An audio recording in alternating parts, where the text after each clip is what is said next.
Hi, it's Tom with Kindle Mojo. I have Dan Seligson. Did I say that right? You did. Okay, excellent. And he is the author of Moby DX.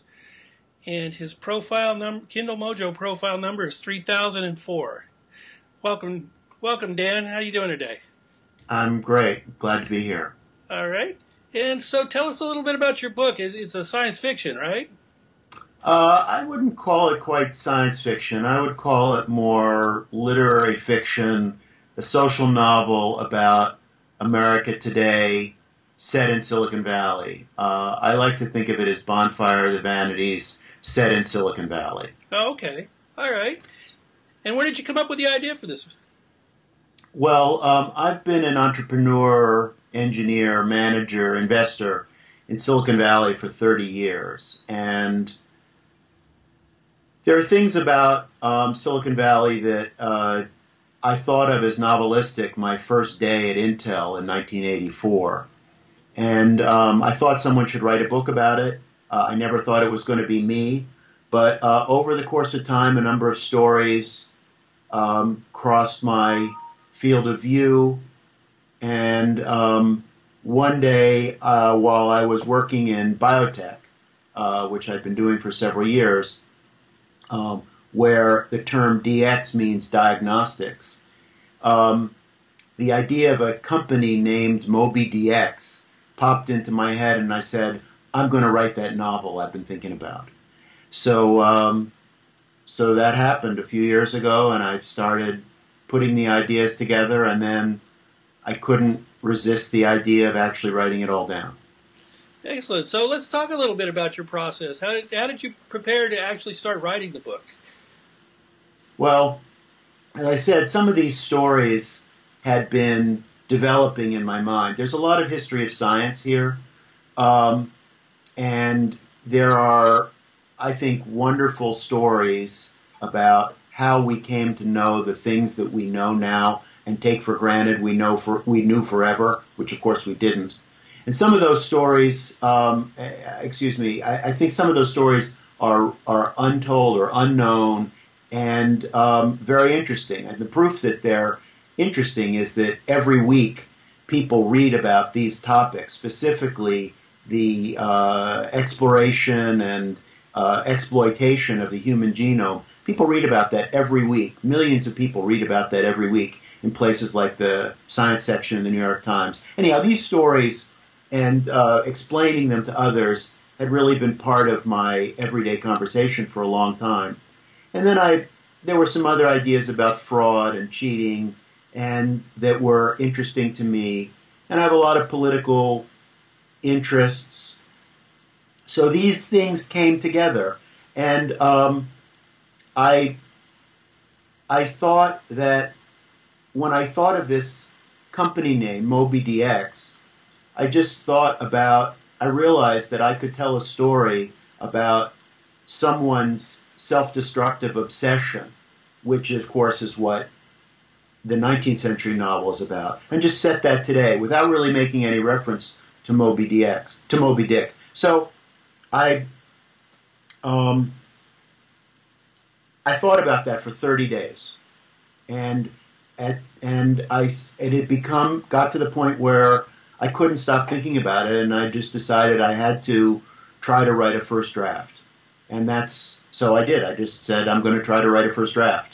And, what did I know about the book at the time that I started writing? I knew where it was going to start. I had a very clear idea of where the story was going to begin and how it was going to begin, in the water on the East Coast, even though it was a novel about Silicon Valley. And I had an idea how it was going to end, again, in the water somewhere. And then I knew bits of what was going to happen in the middle, but I didn't know how I was going to connect the beginning to the end. So I just started at the place that I knew the best, the beginning, and I just started writing until I ran out of ideas. And then I had a brainstorming session with myself, drew a large map. You can see there's a whiteboard behind me. So I have a 4 by 6 foot whiteboard, and I drew a character map.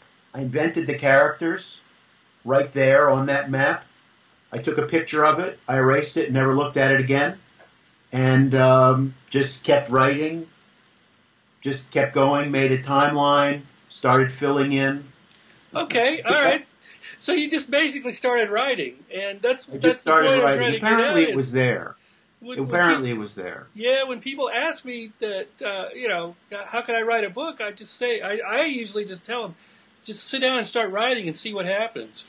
A lot of people like to do outlines. A lot of people like to do character sketches.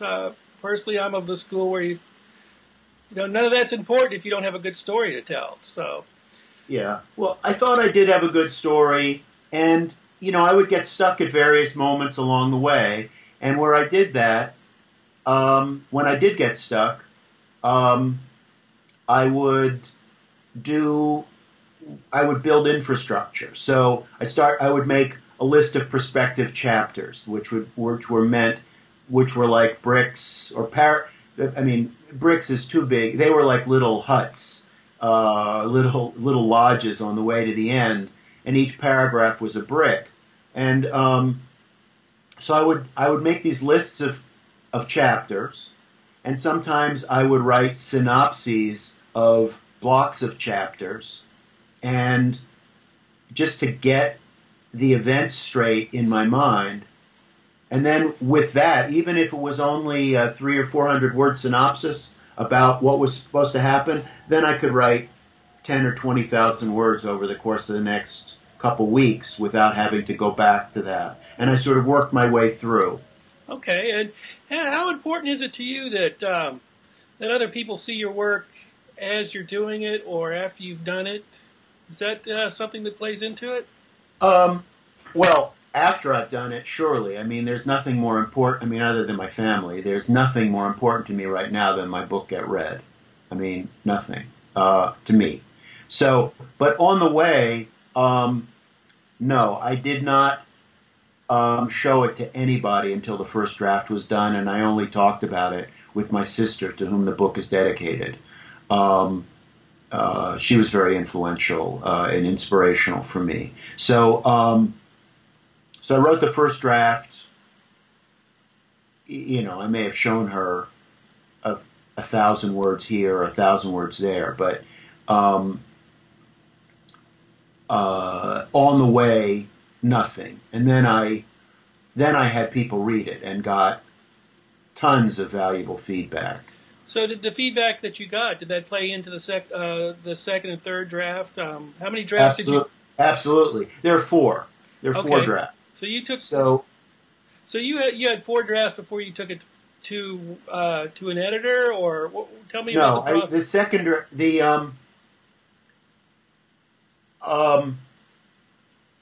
The second draft went to an editor. The first draft went to 3 very skilled readers, who of course know me and care about me, but were able to give me clear, candid feedback, which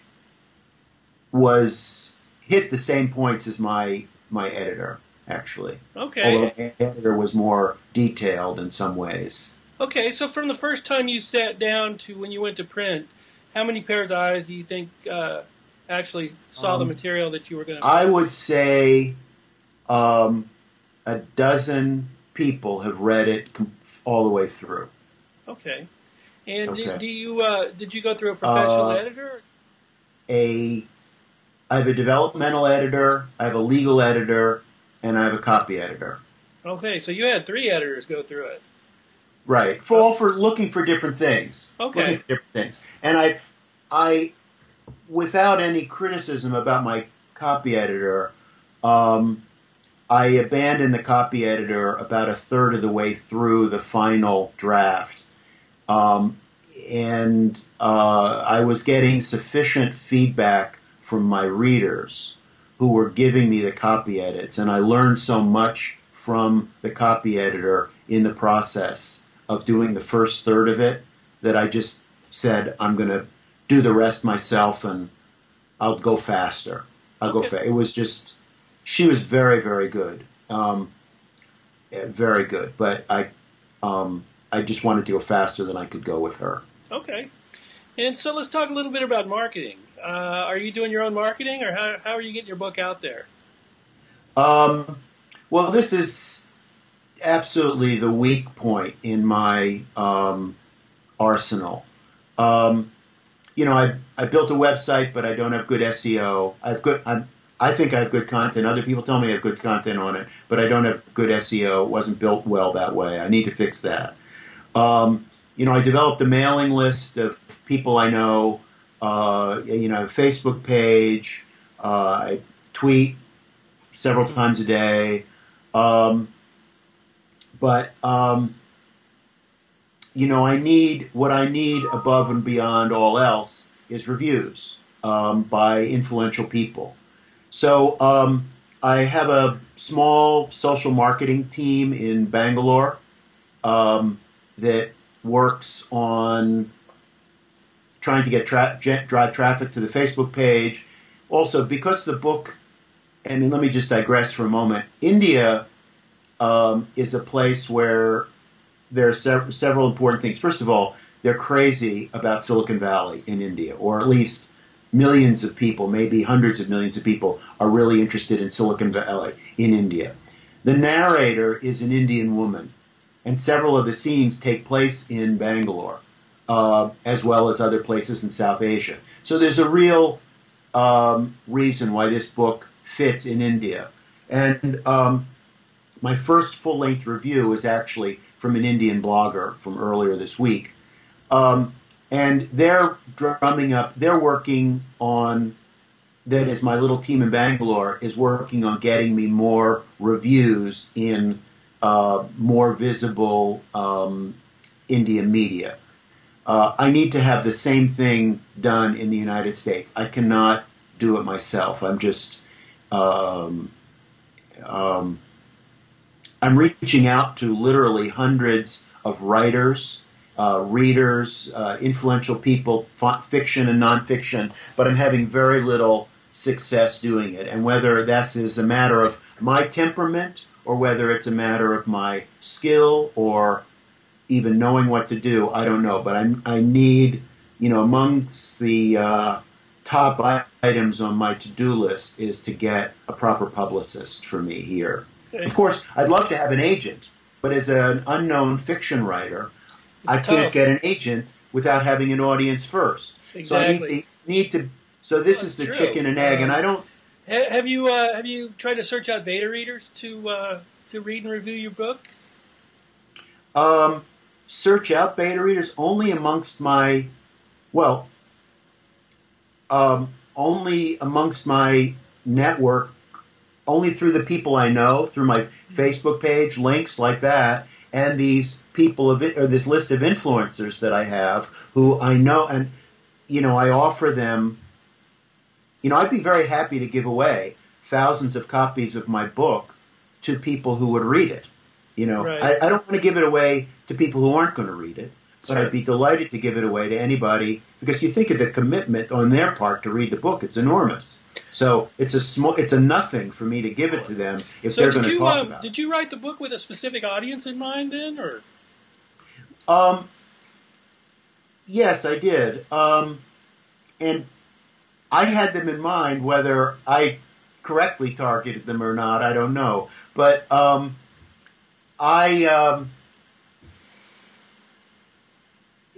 I'd mentioned the science section of the New York Times. I think everyone who reads the science section of the New York Times on Tuesday is my audience. Now, that's part of my audience. It's not all of my audience. But I think that, those people are proven to be interested in these topics. And I thought if you put some really interesting novelistic features together with some salacious stuff and some contemporary politics, people would read it because it's a better. What do you do professionally?